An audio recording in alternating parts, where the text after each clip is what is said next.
What's up, everybody? Welcome back to the Oak Tree Football channel, and in today's video I'm going to be ranking my top 10 quarterbacks in the Big 12. I've done the ACC, I've done the Pac-12, I've done the SEC, I've done the Big 10, so the final Power 5 conference to do, of course, is the Big 12.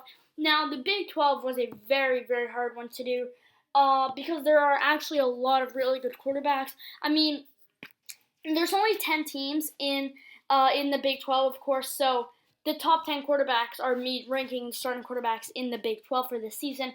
Bottom two, those aren't the best, but the top 8 are all very, very good and all deserving of being top 5 players and maybe even top 3, maybe even number 1.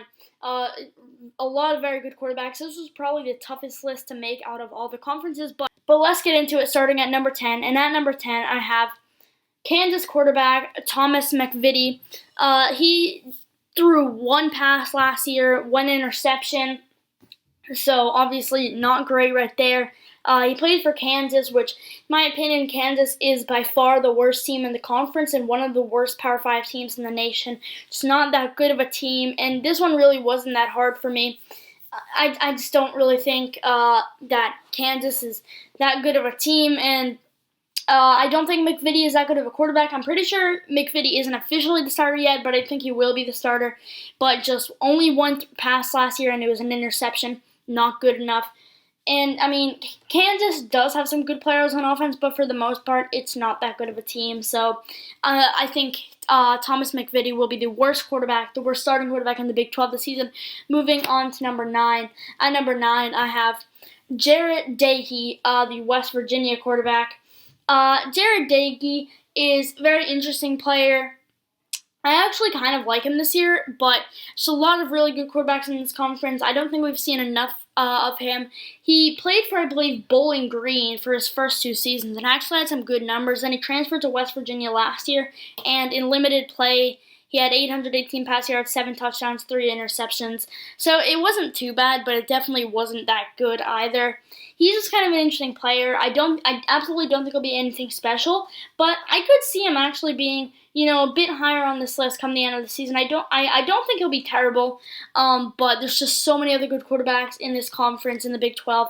Doege is a good quarterback. I definitely do think he has potential to be good this season, but currently I have him lower on this list. I'm pretty sure he's not even the official starter yet, but I feel he will get that starting job, but I just don't think he'll be that good. I have him at number 9.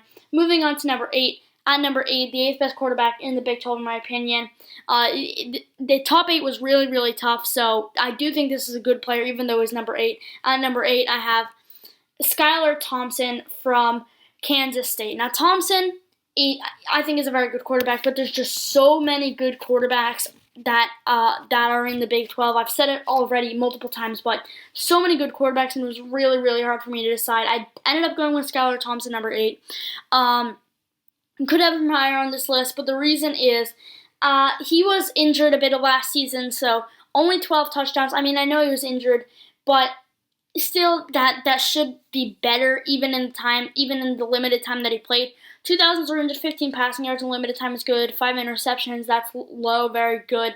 405 rush yards is pretty good, and he's 11 rushing touchdowns. So he's a pretty good all-around quarterback. Definitely can be a good passer and a good rusher. One thing that kind of puts him lower on this list is he plays for Kansas State. I mean, I don't think Kansas State is going to be bad this year, but I don't think they're going to be that good. But Skylar Thompson definitely could lead them to a good season. I definitely think Skylar Thompson, if he can stay healthy, he can have a big year.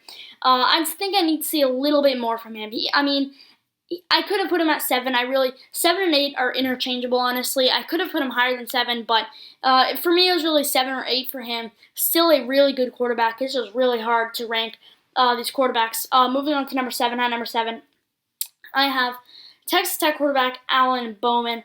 Now, Bowman, as you can see, it's his career stats there. Not his 2019 stats, and that's because he has never played a full season. He only played 3 games last year, and he only played 8 games the year before that. 3,658 pass yards, 23 touchdowns, 10 interceptions. So even in 11 games in his career, he has put up some good numbers. I mean, that's less than a full season. And he's put up some really good numbers. So if he can stay healthy this year, I really think he can put up some really good numbers. I think Texas Tech actually has some very good players. But Alan Bowman, if he can really step up, stay healthy, and he can put up pretty good numbers, it could be a good season for Texas Tech, to be honest. 3,658 passing yards in 11 games is really good. 23 touchdowns is pretty good. It definitely could be better. And 10 interceptions definitely could be lower. Those are really the only reason I put him lower on this list, and the fact that he's been injured. But I could actually see a very good year from Alan Bowman this season. And I do have him at 7 on this list, but absolutely could be higher. Moving on to number 6. At number 6, just missing out on the top 5, I have TCU quarterback Max Duggan. Now, Duggan's stats last year were not good. They just weren't. 2,077 pass yards, not great. 15 touchdowns, 10 interceptions, not very good. 53.4 completion percentage is just not good. And then 555 rush yards is fine. 6 touchdowns is fine. So he's a good rusher, but passing he really, really needs to improve. But he definitely can improve because of some of the moves TCU made this offseason. They've brought in some good wide receivers. They've brought in some good running backs he can rely on. And he's coming into his second season, so I think he'll grow as a player. I think Duggan could actually have a really, really good season. I think TCU is doing a really good job. They've been doing a good job in recruitment. They brought in some good transfers. So TCU's had a really, really good offseason. And I think Max Duggan will take a huge step up from where he was last year. I think TCU's just done a great job. Max Duggan, will absolutely be better this season. I was close to putting him in the top 5, but I just think there's so many other good quarterbacks in the top 5. But I think it's going to be a good season for Max Duggan. I really do have that feeling. I think TCU is absolutely going to be better this season. I think Duggan can actually be a big part of that. Moving on to number 5, going into the top 5, at number 5, I have Oklahoma State quarterback Spencer Sanders. Now, Sanders is a very good quarterback, but this top 5 was just incredibly tough to rank because there's so many good players. But Sanders was actually doing pretty well last season until he got an injury. And it was his first year as a starting quarterback, so his numbers, weren't great, but in his first year, they're fine. But that injury late in the season really wasn't great. Hurt his stats a bit. So 2,065 pass yards in almost every game last year. Definitely has to get better. 16 touchdowns, it should be better. 11 touchdowns, has to get better. He's a good rusher. 628 yards, only 2 touchdowns, but that's fine. But 62.8 completion percentage. I know he was injured at the end of last season, but still, he needs to play better than that. But I absolutely think he can. He's getting Talon Wallace back this year. He should have a big season. If Chuba Hubbard does decide to play, that's a huge plus for him. Because, he can find him out of the backfield. He can hand it off to him. I think it's going to be a big step up for Spencer Sanders in his second season. I just have that feeling. I think he's a good quarterback. I couldn't put him higher on this list just because I think his stats last year weren't good enough for that, but definitely he's a really good player.